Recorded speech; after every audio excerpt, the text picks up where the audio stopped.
उर्दू ज़बान की पहली किताब का 10वां सबक। ईंधन, बैंगन, कांटा, बांका, बांका कहते हैं टेढ़े को, टेढ़ा।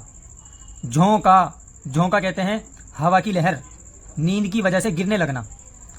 खूंटा, पहुंचा। टांका, टांका कहते हैं सिलाई को।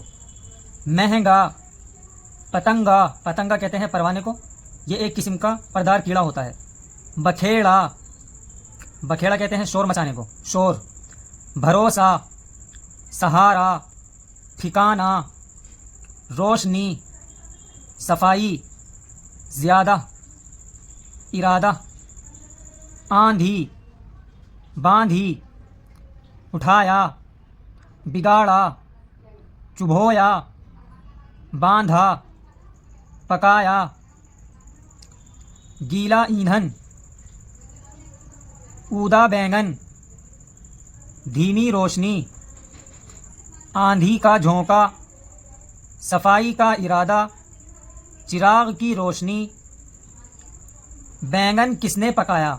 जब कोई सवाल करते हैं तो ये जो क्वेश्चन है, क्वेश्चन मार्क ये लगाते हैं, यानी सवाल किया जा रहा है कि बैंगन किसने पकाया। कांटा क्यों चुभोया? ये देखें, कांटा क्यों चुभोया, सवाल निशान। खुदा पर भरोसा करो। गायें खूंटे से बांध, ज़्यादा बखेड़ा ना करो। वो अपने ठिकाने पर जा पहुंचा। बदन और मकान की सफाई ज़रूरी बात है। आंधी के झोंके से ईंधन में पतंगा जा पड़ा।